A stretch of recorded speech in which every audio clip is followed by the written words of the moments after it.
You heard about the immunoproteomics, scientist from Bangalore. I invite Dr. Trupti Pai, who is going to speak. She is from Tata Memorial Hospital, molecular pathologist, and she will be speaking on copy number variations, IHC versus FISH versus NGS. Welcome, Dr. Trupti. Thank you so much. Thank you, ma'am.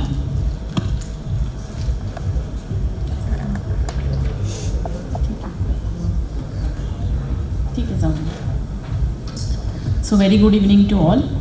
So next 5 minutes I will be talking on the technical aspects of copy number variations, IHC versus FISH versus NGS.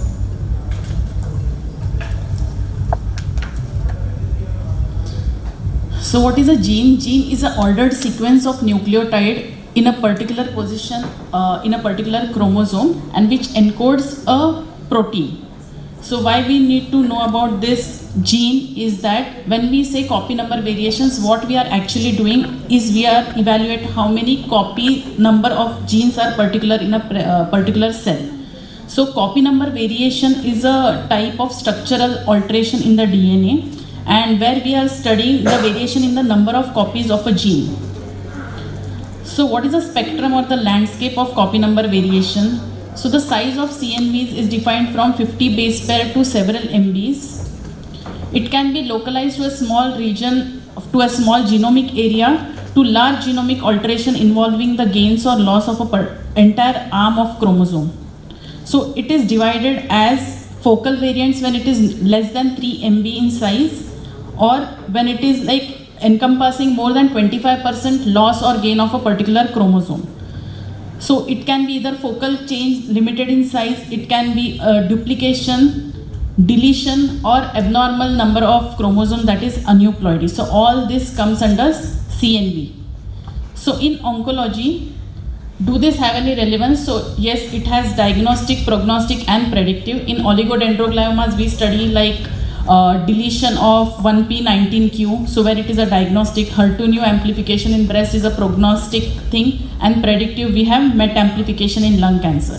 So it is important to study CNVs. So what are the aspects of molecular diagnosis of cancer is that either you are studying what is the gain of copy numbers, or whether there is deletion or loss of the copy numbers. Why this is important? Because this is associated with overall cancer cell growth, drug sensitivity and resistance.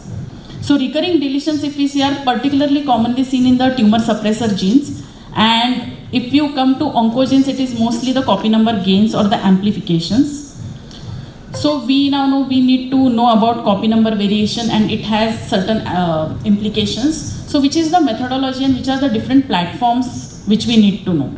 So as we know that it is basically we are studying the number of copies of the gene. Either you can directly study the DNA and you can evaluate how many copies of gene are there, or you can study the expression analysis through RNA. It was beyond the scope of this lecture, so I did not include. So in DNA, when you study, you will study the actual number of genes of a copy. On RNA, you will study the expression analysis, and same expression can be from a protein level that can be detected by IHC.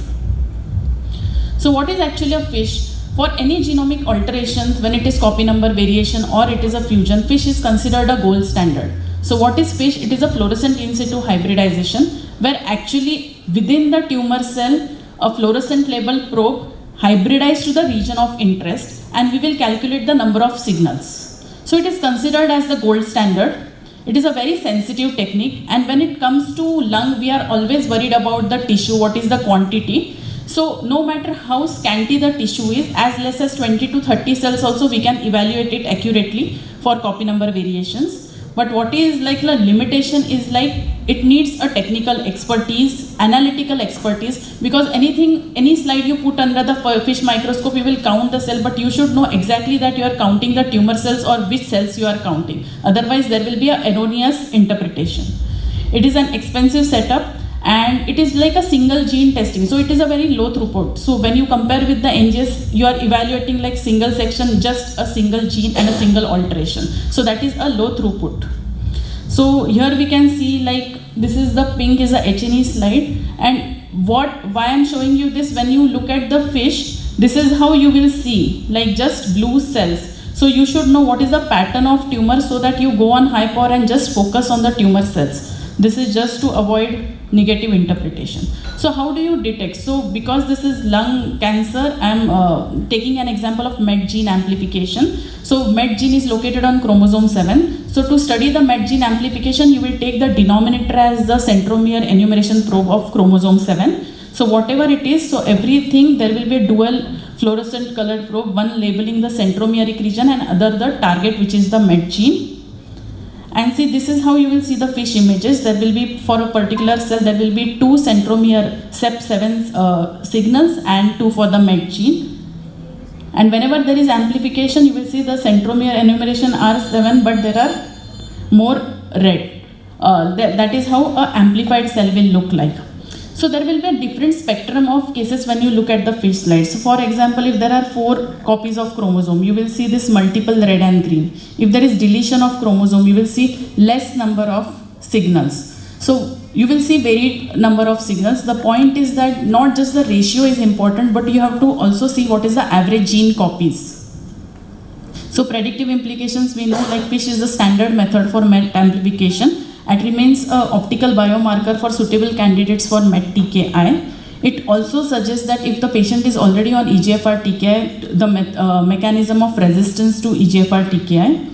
So when MET ratio is there, we consider MET to CEP7 ratio more than 2, or we look at the average MET gene copies more than 6. So if you look at the column here, whenever the ratio is more than 2, it is very okay to call it amplified. But there will be cases when the ratio is less. That is because there is lot of polysomy and more number of chromosome 7. So you will look at the average gene copies. So when it is more than 6, you can call it as amplified.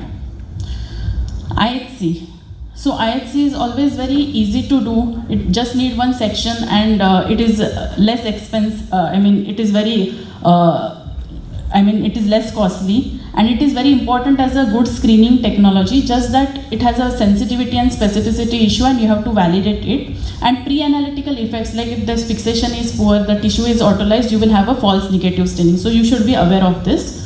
So how can we apply the copy number gains or amplification for expression? So first of all, there should be a good IHC antibody for you to use as a surrogate for amplification. So HER2/neu, we have very good IHC, Ventanant, good IHC. So here we can see on fish there are just 2 chromosome 17 and HER2 gene copies, and here we are not seeing any staining. So this is a IHC negative and fish non-amplified. But here we can see lot of brown color membranous staining. This is a typical how a IHC positive thing looks like. And here we have cloud-like amplification, multiple copies of one gene, and then you have to compare with the denominator, which is less. So ratio more than 2. So it is fish amplified, IHC positive. So this happens when there is a copy number gains or amplification, you are using IHC as a surrogate for expression. What happens when many times you will get a deletion? So CDKN2 is a very notorious gene, and you see deletions, homozygous deletion in many reports. So how can you use that as a IHC? Will you use overexpression or underexpression? So you have to first identify what is the surrogate protein. So it encodes a surrogate protein P16, and we have IHC for that. So whenever there is a homozygous deletion of this gene, there will be loss of IHC P16. So why I'm stressing on this, whenever you have like doubtful reports of NGS, you want to confirm, so you should be knowing all this orthogonal test which can be used as a surrogate. So what is the current impediments of MET IHC? IHC cannot be relied upon. So in lung, if you say ALK is a very good IHC marker, it can be used as a predictive marker. For ROS, it is like a screening test. You have to further do reflex testing and then use. But for RET and for MET, the IHC has not been effective. Why? Because there is lot of false positivity and there is lack of specificity. So use of IHC is discouraged, and always you should go for FISH or NGS testing. So what happens in NGS? It is both RNA and DNA based, and it is very relatively easy to detect all known possible alterations, CNVs, SNVs, fusions all in one go. So what is a trump card of NGS? It is a rapid solution to multiple target with a limited sample. But what is the limitations? It is resource intensive and slower turnaround time. But we know with the NGS, it can map the exact location of CNVs and it will provide a comprehensive review of the genome. So this is how multiple genes, and you will in one go get a snapshot of what are the average gene copies. Now problem with NGS is that there is no uniformity in reporting. If you look across various reports, some might take more than 4 copies as amplified, some might take more than 6, some just take a copy fold ratio as amplification. So what are the recommendations when it comes to NGS for reporting CNVs? That first of all, if there is a copy number gains, it should be mentioned. Which gene is amplified? If there is no amplification, mention that it is not amplified. If anything doubtful, you should say it is inconclusive and it needs additional testing. By need additional testing means if you have a surrogate IHC, it should be IHC or by FISH.